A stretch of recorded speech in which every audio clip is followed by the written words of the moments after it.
JaMarr John Johnson, through the fire. Through the fire, JaMarr John Johnson.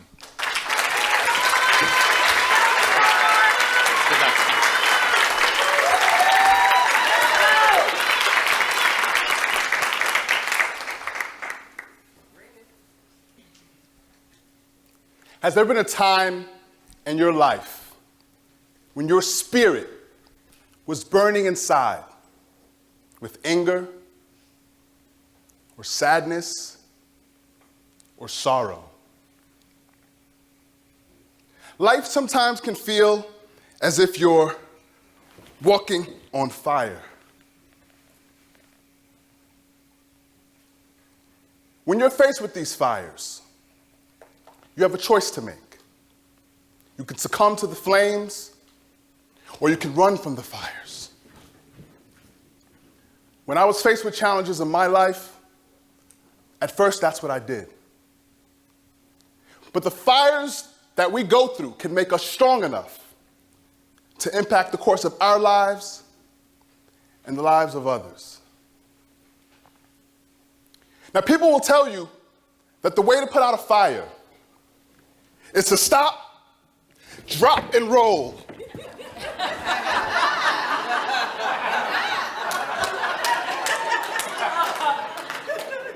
But what about when the fire is inside you?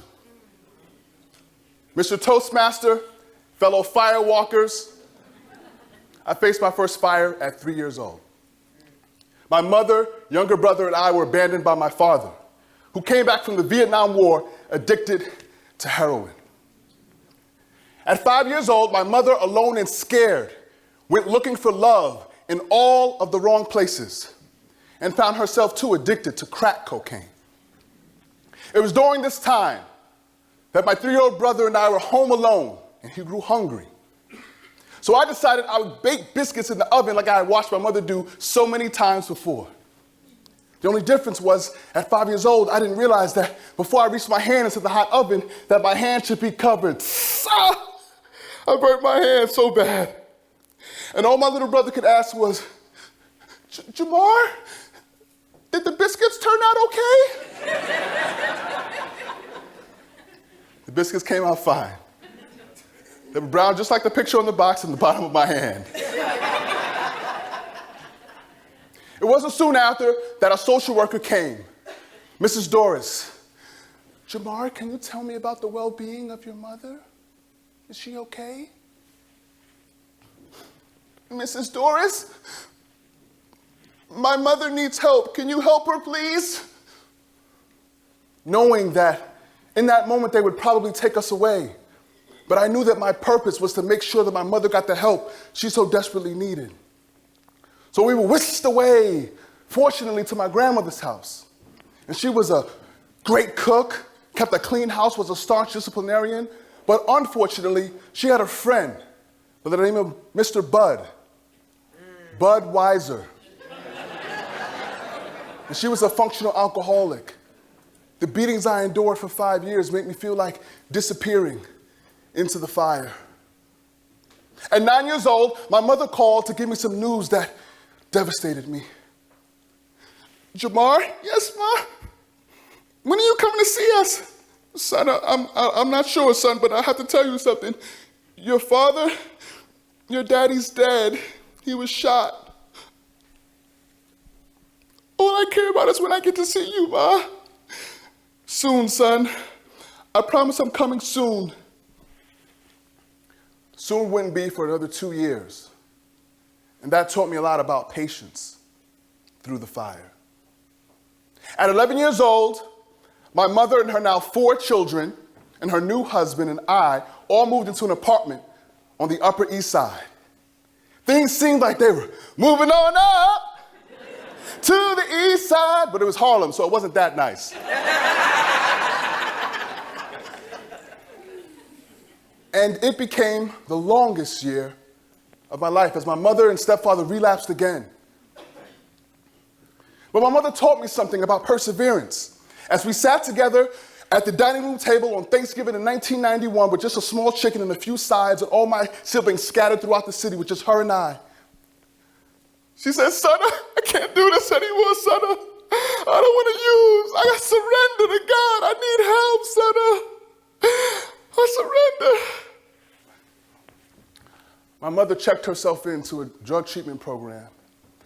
And as I stand before you today, I'm proud to say that my mother's going on 27 years clean of her addictions. Thank you. The perseverance she showed me encouraged me. But at 15 years old, I was still hurt inside. I hadn't figured out how to take and excavate all of the pain and the hurt and the sadness that turned into anger. And I was doing the wrong things with the wrong people at the wrong times. And one of my friends got into an altercation with the homeless man over nothing. And I tried to break him up and I tried to evade and we tried to get away and the police were called and I got arrested and I spent the night in jail. And at 15 years old, I was afraid for my life.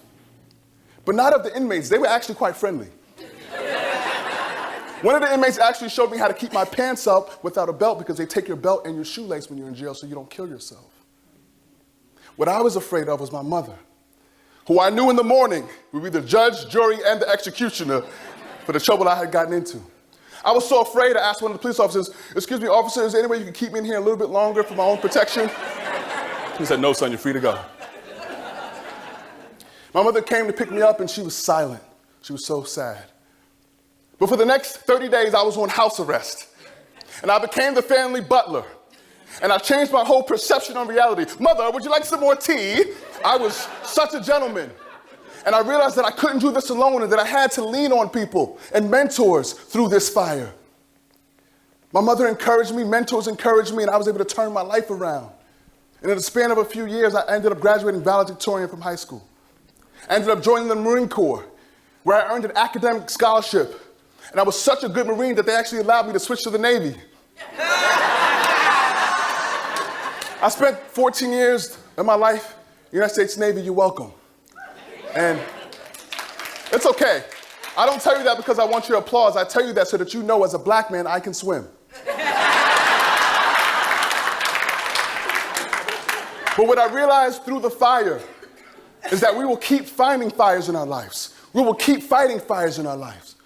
But if we wrap ourselves in a blanket of purpose, of patience and perseverance, we can alter our perception of reality.